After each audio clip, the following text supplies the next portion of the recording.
सिंधु दरिया में पानी के वहकरनि में मुसलसल इजाफे का पोइ पानी जा वहकरा इन वक्त कादरपुर भरिसां शेख बंद के हिट करे रहिया आहिनि।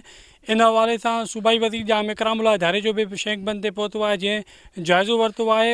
इन हवाले सां सूबाई वज़ीर जाम इकरामुल्लाह धारे जो आपाशी खाते जे अमलदार आहिनि ऐं हितां जे ॻोठाणे सां ॻाल्हि ॿोल कंदासीं त इन हवाले सां उन जो छा चवणु आहे। जेको आहे 2 किलोमीटर पोइते आहे, जिथे बंद मज़बूत आहे, जिथे बंद जो नुक़सानु ॾिए थो, जेको 1000 एकड़ असांजो फसल कमंद तिरो ॿियो जेको ॿुॾियो आहे हिन तरफ़ अचे ई कोन थो। इन तरफ़ जेको ख़्यालु ई कोन्हे। हे जेको बंदि असां पाण ठाहियो आहे, राजाणे मदद सां बंद खे जेको मज़बूत कयो आहे, कलियूं विझी असां बंदि कयो आहे, जीअं असांजो अॻिते 1000 एकड़ जेको फसल आहे पाणी जो बची सघे। ये पंहिंजो बंदो असां पाण ॿधो आहे, काई मदद नथी मिले असांखे। हा, इंतज़ामिया माण्हू के आहिनि?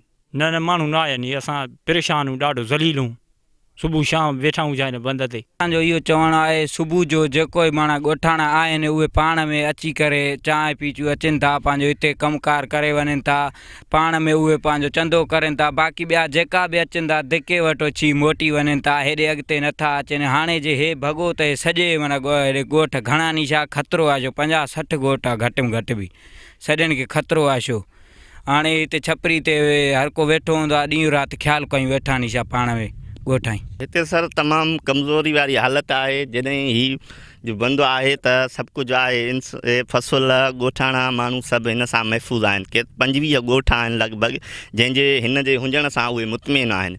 उहे चवनि था पिया जेकॾहिं इहो बुंडो आहे त असांजो फ़ाइदो आहे। जेकॾहिं हिकिड़ी ॻाल्हि कजे, ख़ैरशाह जो कचो हुजे, जेका बि हिन में कचा अचनि था, जेको बि इलाइक़ा आहिनि, खामदे हुजे, कचो मीरापुर हुजे, इहा जेकी बि दियूं आहिनि, जेतिरियूं बि हिन में दियूं अचनि थियूं पियूं, उन सभिनि जो फ़ाइदो आहे। वधि में वधि शेंक बंद जो फ़ाइदो आहे ऐं कचो बिंडी वन ऐं 2 वारे बंद जो बि फ़ाइदो आहे हिन जे बचण सां। ये इज़ाफ़े खां पोइ सूबाई वज़ीर जाम इकरामुल्लाह धारे जो कादरपुर शेख बंद ते पहुतो आहे ऐं इन हवाले सां आपाशी खाते तरफ़ां उनखे ब्रीफिंग बि ॾिनी वई आहे। इन हवाले सां सूबाई वज़ीर जाम इकरामुल्लाह धारे सां ॻाल्हि ॿोल कंदासीं, छा पाणी जी सूरत हाल आहे, पाणी केतिरो हिते पहुचंदो, बंदनि जी कहिड़ी सूरत हाल आहे ऐं इन हवाले सां इंतिज़ामी तरफ़ां कहिड़ा कहिड़ा क़दम खया विया आहिनि। बिल्कुलु, मूंखे जेका ब्रीफिंग ॾिनी आहे इरिगेशन डिपार्टमेंट, उन में असां मुतमइन आहियूं त पाणी जो एतिरो प्रेशर कोन्हे ऐं हिन वक़्त ताईं जेको वधि में वधि पाणी आयो आहे उहो 5 लख आयो आहे। ऐं असां उन बावजूदि तव्हां हिते ॾिठो हूंदो त इरिगेशन जो अमलो मौजूदु आहे ऐं हिते जेके बि एमरजेंसी जा उपाउ आहिनि उहे उन्हनि वरिता आहिनि। पथर बि मौजूदु आहे ऐं ऑफिसर सॼो अमलो मौजूदु आहे ऐं असांखे उमेदु आहे त अहिड़ी ख़तरे जी पोज़ीशन कोन्हे ऐं इनशाला इहे ॾींहं 2-3 गुज़री वेंदा। उहो ॻोठाणनि पंहिंजी मदद हिकिड़ो पाण बंदि ठाहियो आहे, पर इहा अॼु मां उनखे इरिगेशन डिपार्टमेंट खे हिदायत ॾिनी आहे त इन बंद खे अॻिते बि कयो वञे, तक़रीबन 1.5-2 किलोमीटर थींदो ऐं उहा बि स्कीम इनशाला असां कराईंदासीं त जीअं अॻिते ॻोठाणा जेके आहिनि उहे बि महफ़ूज़ रहनि। तक़रीबन हर साल या ॿिए साल इहा पोज़ीशन हिते ईंदी रहंदी आहे। उन में मोस्टली जेके ॻोठाणा आहिनि उन्हनि पंहिंजा उपाउ वरिता आहिनि, उहे पहिरियों ई हितां निकिरी विया आहिनि। उहे उन्हनि जा पके हिते को न को सेटलमेंट्स आहिनि ऐं उन बावजूदि बि जेके दोस्त सम्झनि था उन्हनि खे मसइलो आहे त असां उनजी मदद करण लाइ तयारु आहियूं। जी बिल्कुलु मुतमिन आहे, कमु भले तरीक़े सुठे तरीक़े सां थिए पियो। अगरि जेकॾहिं अहिड़े तरीक़े सां रहे त इनशाला बंदत खे फ़िलहालु अहिड़ो को ख़तरो न आहे। मुतमिन आहियूं असां। ही पत्थर डंपिंग थिए पई एमरजेंसी बेसिस ते। कमु जीअं जाम साहब ॿुधायो त हिते मुकमल थी चुको आहे, बंद जो मुकमल। हे एमरजेंसी बेसिस ते जेको आहे पत्थर घुरायो वियो आहे, किथां बि को एरोज़न वग़ैरह थिए थी त उते इहे डंपिंग करण जे लाइ। अच्छा जी, हिते तव्हां जेके अहिड़ी ख़तरे जी का बि ॻाल्हि न आहे फ़िलहालु त कान्हे का। अच्छा, हा, पाणी अगरि इज़ाफ़ो थिए थो पियो, हीउ पाणी हिते जेको उहो किरे थो पियो, ही हिते हिट करे थो मुकमल तौर ते, इन करे त हिते पत्थर सॼो घुरायो आहे एमरजेंसी बेसिस ते। हे हिट करे थो, हितां ई डाइवर्ट थिए थो पियो पाणी। हा, इन करे हे घुमर आहे तमामु वॾो, हिते हेठां खोटे बि अथो। हिते पाणी जो क्रॉसिंग बि थोरी अथव, परियां तव्हां ॾिसो पिया, माना हिते क्रॉसिंग जेका पाणी जी आहे उहा थोरी आहे। कचे वारो इलाइक़ो ते अञा पाणी एॾो मुकमल चढ़ियो न आहे। हे तव्हां सोढ़ी जॻह अथसि, हिते पासा मथे करे वियो आहे मुकमल तौर ते। असां पंहिंजी मदद पाण कई आहे, कोई हुकूमत सां मदद न कई आहे। अॼु सैफ अकरम अलाई ख़ान अॼु आयो आहे, असांखे चवनि तव्हांखे मां ठावाईंदुमि, कोशिशि कंदुमि इनशाअल्लाह ताला।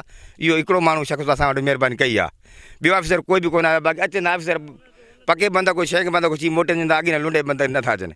हे असांजे सभई घरनि में माना 100 घर आहे, पूरो 100 ॻोठ आहे।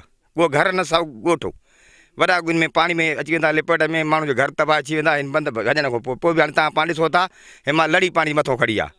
असां हेमां जेके पाण पंहिंजी पाण कयूं था, ॿियो केर बि नथो करे। इहे असां पंहिंजे मुल्क जूं सही वठी विझूं नी। हे ॿोटा मुल जा वठी चऊं था ट्रैक्टर मुल जा आने अथसि लाले को 5 लाख जो कमु करायो अथसि कहिड़े न इन को सने को मुल जी उनको बिजाई त उन को 3 लाख जी उन को ठावायो अथसि बंदि इहो जेको ॾिसी आयो तव्हां टपी आवे इहो बंदो खयूं था अचूं इनखे जी इन वक़्तु असीं कादरपुर शेंखबंद जे आख़िरी जेको हिसो आहे उते मौजूदु आहियूं जिते ॻोठाणनि जो चवणु आहे त हीअ कादरपुर शेंखबंद खे पंहिंजी मदद पाण तहत बंदि करे रहण जो चवणु आहे त हीअ जेको बंदि आहे उहो टुटण वारी सूरत हाल में अची वियो आहे ऐं उन्हनि बार बार इंतिज़ामिया खे अहिड़ी शिकायतूं बि कयूं आहिनि बंदि खे मज़बूत करण जे लाइ पर इंतिज़ामिया जी हिकु बि शिकायत न ॿुधी आहे ॻोठाणा पंहिंजी मदद पाण तहत जेको आहे ट्रैक्टर ट्रालियूं करे ऐं उन खां पोइ शहर मां जेके पनियूं आहिनि उहे शापर वठी करे इनखे लॻाए करे बंदि खे मज़बूत करे रहण जो चवणु आहे त अगरि पाणी जे वहिकरनि में 1 लख इज़ाफ़ो थियो त हीअ बंदि जेको आहे उहो टुटी सघे थो बंदि टुटण सां तक़रीबन 100 जी तादाद में जेके ॻोठ आहिनि उहे पाणी जी लपेट में अची वेंदा उन्हनि मुतालबो कयो आहे त फौरी तौर ते कादरपुर शेंखबंद जे जेको पुछड़ी में जेको बंदि आहे उनखे मज़बूत कयो वञे ऐं इन वाल त चवणु आहे त हुननि इन वाल त हुनजो वधीक इहो बि चवणु आहे त हुननि जो बार बार अहिड़ी शिकायतूं मुख़्तलिफ़ जेके आहिनि सूबाई वज़ीर आहिनि उनखे बि कयूं आहिनि पर उन शिकायतुनि जो हिन वक़्तु ताईं को बि तदारुक न आहे थी सघियो कैमरामैन अब्दुल कादिर मगी सां गॾु माजिद अली संगड़ टाइम न्यूज़ घोटकी।